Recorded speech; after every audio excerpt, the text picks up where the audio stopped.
Chapter 1, Mishnah 8. The Mishnah lists certain types of lost documents that should be returned. If someone found letters of appraisal, that is, documents that state that a borrower's land was appraised by the court and then foreclosed and given to the lender as payment for a loan, or he found letters of support, that is, documents that state that the court has sold land from a man's estate in order to support his wife and daughters, or he found documents that state that a woman has received chalitza, or he found documents that record a marriage being dissolved through the act of miyun, or he found documents concerning the selection of judges for a monetary case, or he found documents that record any other act of the court. The law in all these cases is that the finder should return the documents to the people who are supposed to have received them. This is because these documents are all issued by a court, and a court writes them only when the events recorded in the documents actually take place.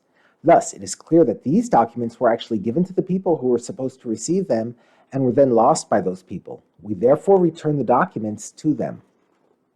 The Mishnah now teaches about cases where even the documents listed in the previous Mishnahs, such as divorce and loan documents, should be returned.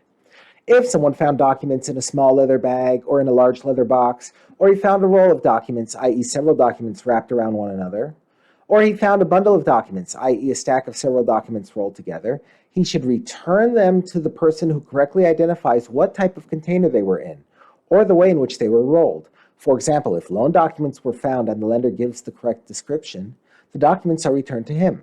If the borrower gives the correct description, they are returned to him.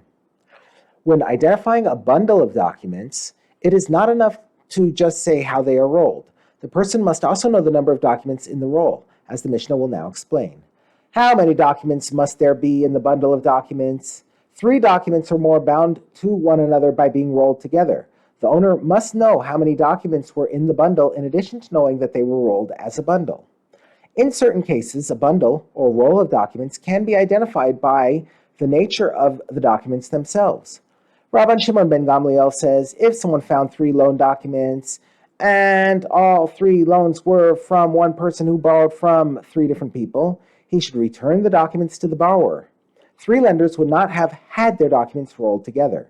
Thus, these documents must have fallen from the borrower, who repaid the loans and received the documents back from the lenders. He then rolled them together and lost them. The same logic can also be applied to the opposite case.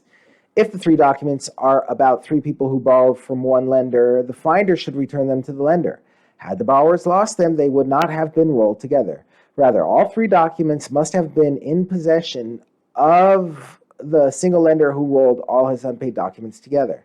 The Mishnah discusses cases where one finds documents in his possession but does not remember why he has them.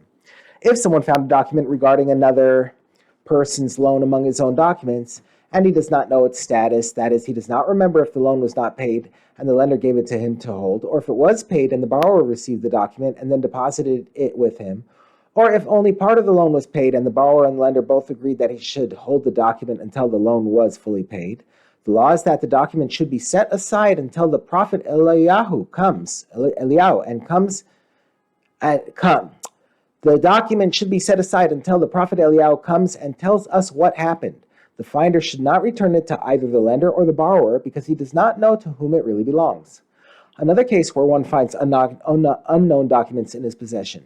If one finds that there are receipts among his documents, that is, he had loan documents regarding money that he lent, and among them was a receipt that stated that one of the debts was paid, and he does not remember if indeed the debt was paid or not, he should do whatever is written in the receipts, and he should consider those loans for which there are receipts as paid.